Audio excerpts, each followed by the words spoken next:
Assalamualaikum warahmatullahi wabarakatuh. Izin memperkenalkan diri, kami dari kelompok 3 akan mempresentasi kimia dengan tema sel elektrolisis.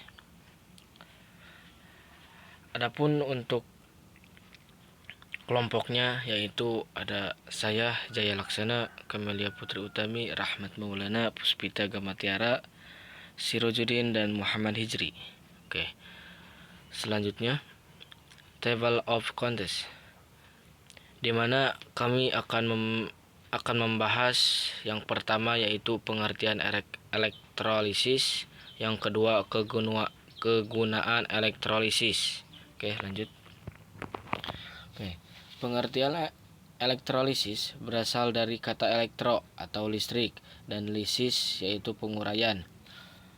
Secara bahasa, elektrolisis berarti penguraian senyawa oleh arus listrik dan alatnya disebut sel elektrolisis. Hal ini berarti elektrolisis memerlukan energi listrik untuk memompa elektron dan prosesnya dikembalikan dari proses sel galvani. Apabila tidak diberi arus listrik, maka prosesnya tidak jalan, tidak spontan. Oke. Kita beralih ke contoh, yaitu yang pertama contoh elektrolisis, yaitu di mana Zn2+ ditambah Cu dikali Zn atau Zn ditambah Cu2+. Maka hasilnya adalah E derajat sama dengan negatif 1,103 volt, di mana reaksi tidak spontan atau bisa terjadi karena elektrolisis. Oke, untuk contoh yang kedua yaitu sel galvani, di mana Zn ditambah Cu, maka persamaannya adalah Zn2+ ditambah Cu sama dengan C derajat sama dengan 1,103 volt, di mana reaksi spontan menghasilkan energi listrik. Oke, selanjutnya yaitu bagian-bagian sel elektrolisis, di mana terjadi reaksi oksidasi yaitu anoda atau bermuatan positif. Yang kedua itu ada katoda. Katoda itu di mana terjadi reaksi reduksi. Dan untuk elektroda yaitu adalah jembatan untuk garam. Oke, selanjutnya reaksi yang terjadi pada anoda dan katoda yaitu bergantung pada beberapa faktor, yaitu yang pertama konsentrasi elektrolit yang akan dielektrolisis, yang kedua komposisi elektroda yang digunakan, yang ketiga potensial listrik harus mencukupi untuk proses elektrolisis. Pada sel elektrolisis, reaksi kimia akan terjadi jika arus listrik dialirkan melalui larutan elektrolit. Selanjutnya, sel elektrolisis memiliki 3 ciri utama, yaitu yang pertama ada larutan elektrolit yang mengandung ion bebas, yang kedua ada 2 elektroda dalam sel elektrolisis, yang ketiga yaitu ada sumber arus listrik dari luar seperti baterai yang mengalirkan arus listrik searah. Selanjutnya, susunan sel elektrolisis. Yang pertama, prinsip kerja elektrolisis berlawanan dengan sel volta. Selanjutnya, pada susunan rangkaian sel elektrolisis juga berlawanan dengan susunan rangkaian sel volta. Terus selanjutnya, pada sel elektrolisis anoda bermuatan positif dan katode bermuatan negatif.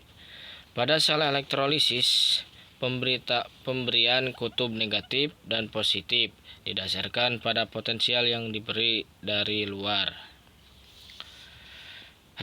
Untuk selanjutnya, reaksi pada katode dan anode atau yang disebut elektrolisis dibagi menjadi 3 macam kelompok. Yang pertama, sel elektrolisis dengan elektrolit leleh, dan yang kedua elektrolisis dengan elektrolit larutan elektrode inert. Dan yang ketiga, sel elektrolisis dengan elektrolit larutan dan elektrod tidak inert. Oke. Yang pertama, sel elektrolisis dengan elektrolit lelehan. Yang pertama, biasanya pada sel ini elektrode yang dipakai adalah elektrode inert atau tidak bereaksi, yaitu platina atau karbon yang ditunjukkan pada gambar di sini. Yang kedua, lelehan adalah kondisi elektrolit tanpa mengandung pelarut atau air.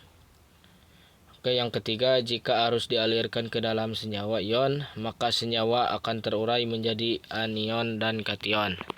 Yang keempat, pada waktu proses elektrolisis, kation akan menuju katode dan anion akan menuju anode. Oke, yang kedua, sel elektrolisis dengan elektrolit larutan dan elektrode inert. Yang pertama yaitu unsur yang dipakai sebagai elektrode inert adalah karbon atau dengan disingkat C, dan platina yaitu dengan atau V. Yang kedua, adanya air dalam larutan akan mengakibatkan adanya kompetisi antara air dengan zat-zat tertentu yang terlihat dalam elektrolisis. Oke, yang ketiga, sel elektrolisis dengan elektrolit larutan dan elektrode tidak inert. Yang pertama, pada sel ini elektrode tidak inert ikut bereaksi dan hanya terjadi di anode. Reaksi pada anode, logam anode akan teroksidasi menjadi larutan. Dalam hal ini semua anion tidak perlu diperhatikan. Yang kedua, reaksi pada katode. Reaksi yang terjadi sama dengan reaksi yang terjadi pada katode pada kondisi sel elektrolisis dengan elektrod inert. Contoh dari elektrode ini adalah Cu, Fe, Zn, dan sebagainya kecuali Vt dan C. Oke, yang selanjutnya kegunaan elektrolisis. Yang pertama, pemurnian logam, yang kedua penyempuhan logam, dan yang ketiga produksi gas. Oke, sekian dari kelompok kami. Mohon maaf bila ada kata-kata yang salah atau kata-kata yang kurang dipahami oleh kalian, karena kami juga lagi tahap pembelajaran. Sekian dari kelompok kami, yaitu Rahmat, Jaya Laksana, Kamelia Putri Utami, Puspita Gamatiara, Sirojudin, Muhammad Nijri mengundurkan diri. Wabillahi taufiq wal hidayah. Wassalamualaikum warahmatullahi wabarakatuh. Salam sejahtera.